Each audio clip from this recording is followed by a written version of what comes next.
Bismillahirrahmanirrahim. Assalamualaikum warahmatullahi wabarakatuh. Selamat pagi anak-anak. Bagaimana kabarnya hari ini anak-anak soli dan solihah? Mudah-mudahan anak-anak dan keluarga di rumah semuanya dalam keadaan sehat walafiat. Amin ya rabbal alamin.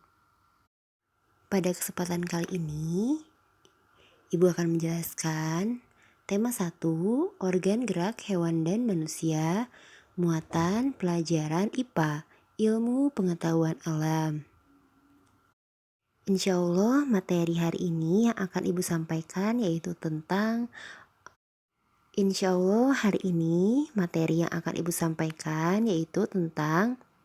organ gerak hewan dan rongga tulang manusia. Anak-anak simak dengan baik ya. Anak-anak soleh dan solihah, Ibu guru memiliki satu pertanyaan. Coba anak-anak sebutkan salah satu ciri makhluk hidup. Sudah ketemu jawabannya? Ya, salah satu ciri-ciri makhluk hidup adalah gerak. Secara umum, gerak adalah berpindah tempat atau perubahan posisi sebagian atau seluruh bagian tubuh.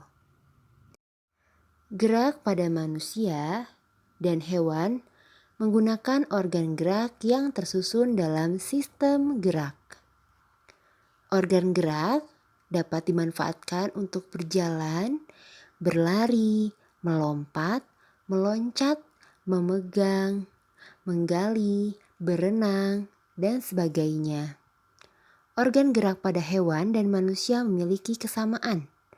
Alat gerak yang digunakan pada manusia dan hewan ada 2 macam. Berikut ini alat gerak hewan dan manusia. Yang pertama, alat gerak pasif atau yang disebut dengan tulang. Yang kedua, alat gerak aktif atau disebut dengan otot. Baik, kita ke pengertiannya ya. Otot adalah alat gerak aktif karena memiliki senyawa kimia yang membuat otot dapat bergerak.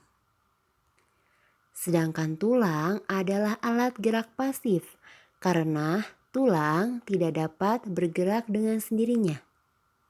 Nah, itulah mengapa otot disebut dengan alat gerak aktif dan tulang disebut dengan alat gerak pasif.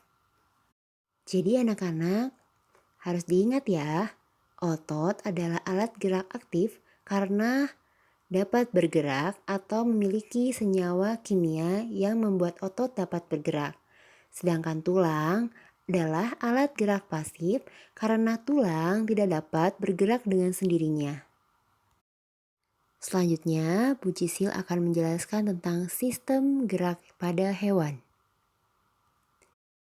Hewan dibagi menjadi 2 kelompok, yaitu ada hewan vertebrata atau disebut dengan hewan bertulang belakang, dan yang kedua hewan avertebrata atau yang disebut hewan tidak bertulang belakang. Baik, yang pertama Ibu akan menjelaskan tentang beberapa hewan yang termasuk dengan hewan vertebrata atau hewan yang memiliki tulang belakang. Yang pertama yaitu ada burung.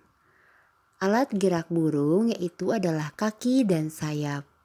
Fungsinya yaitu untuk berjalan, hinggap, dan terbang.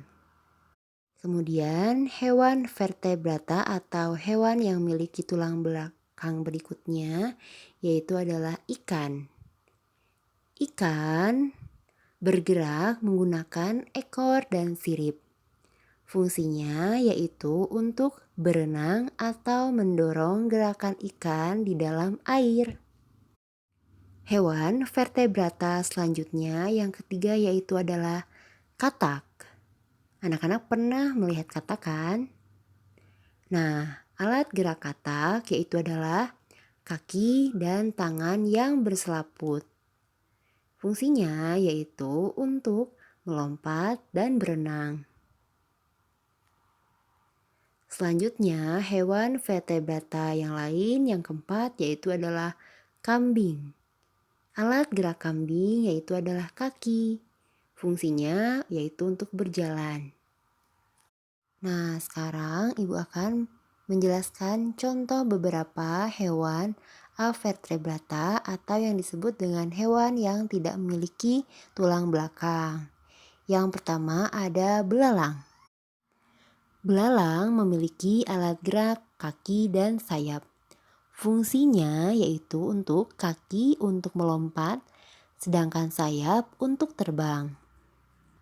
Kemudian yang kedua, hewan avertebrata yang kedua yaitu siput. Siput memiliki alat gerak kaki perut berbentuk pipih dan lebar. Fungsinya untuk bergerak dan berpindah tempat. Hewan avertebrata yang ketiga ada cacing. Alat gerak pada cacing yaitu adalah otot perut. Fungsinya untuk berjalan atau berpindah tempat. Yang keempat, ular. Ular termasuk hewan avertebrata. Alat geraknya yaitu adalah otot perut. Fungsi otot perut yaitu untuk membantu ular berpindah tempat dengan cara melata. Kemudian yang kelima, kadal. Kadal termasuk hewan avertebrata.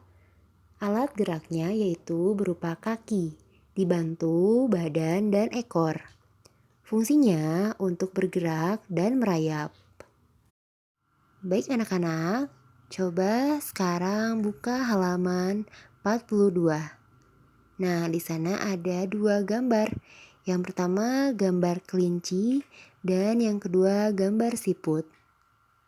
Nah, di sini karakter kelinci yaitu adalah yang pertama adalah termasuk hewan vertebrata. Kemudian gerakannya lincah, cepat, berpindah tempat dengan berlari, berjalan, meloncat. Kemudian di sini kelinci tubuhnya ditumbuhi bulu-bulu. Nah, alat gerak pada kelinci yaitu sepasang kaki dan sepasang kaki di belakang. Kemudian yang kelima atau yang terakhir, kelinci berkembang biak dengan cara beranak atau melahirkan. Nah, berikutnya di sini karakter siput. Siput termasuk hewan avertebrata atau yang tidak memiliki tulang belakang. Kemudian yang kedua, gerakannya lambat. Yang ketiga, berpindah tempat seolah merayap. Nah, kemudian berikutnya, siput memiliki cangkang yang keras di luarnya sebagai pelindung. Kemudian berikutnya, alat gerak kaki, perutnya lebar, dan pipi. Kemudian yang terakhir, siput berkembang biak dengan cara bertelur. Nah anak-anak, di halaman 64 tema 1 ini terdapat gambar rangka tubuh manusia. Nah inilah gambar atau sebuah rangka tubuh yang ada di dalam tubuh kita. Nah, masih ingat kan bahwa dalam sistem gerak terdapat dua macam. Yang pertama ada alat gerak pasif yang disebut tulang dan alat gerak aktif yang disebut dengan otot. Nah, di sini ada gambar rangka tubuh manusia. Dimulai dari bagian atas itu ada bagian kepala ya, ada tengkorak. Nah, kemudian di bawahnya ada rahang bawah, lanjut ke tulang leher, kemudian ada tulang selangka, kemudian ada tulang belikat, kemudian lanjut ke tulang dada.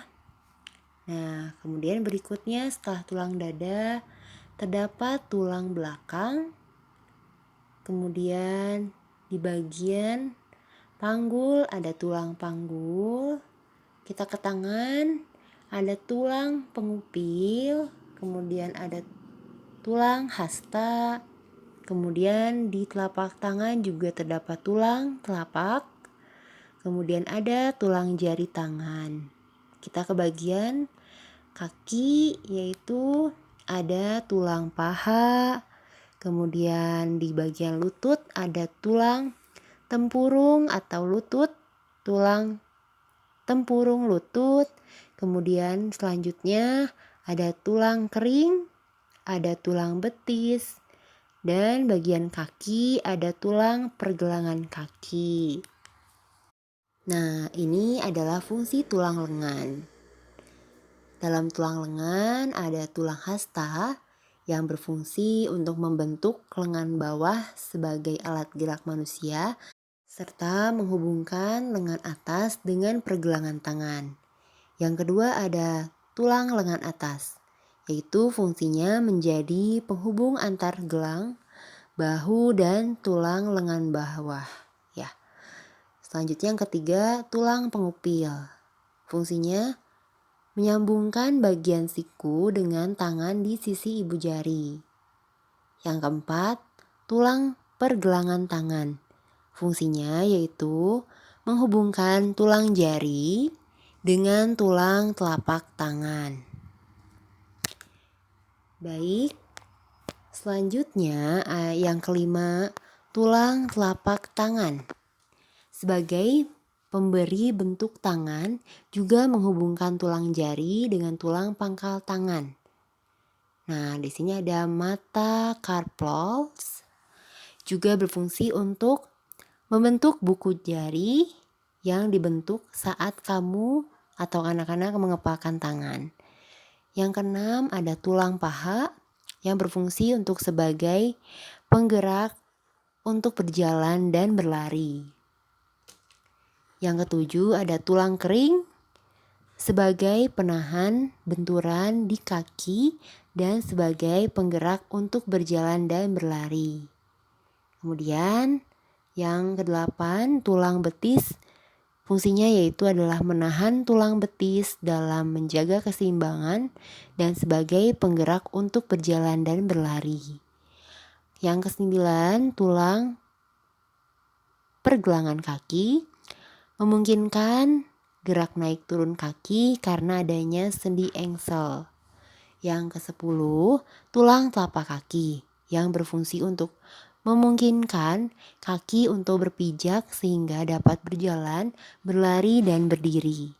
Yang ke-11, tulang jari kaki yang berfungsi sebagai pijakan dan juga membantu badan agar lebih seimbang. Alhamdulillah, sampai di sini pembelajaran hari ini. Semoga bermanfaat dan selalu semangat walaupun belajar di rumah. Anak-anak selalu menjaga kesehatan dan kebersihan di rumah ya. Terima kasih juga kepada Bapak Ibu orang tua yang sudah mendampingi anak-anak belajar di rumah. Sampai di sini. Wassalamualaikum warahmatullahi wabarakatuh.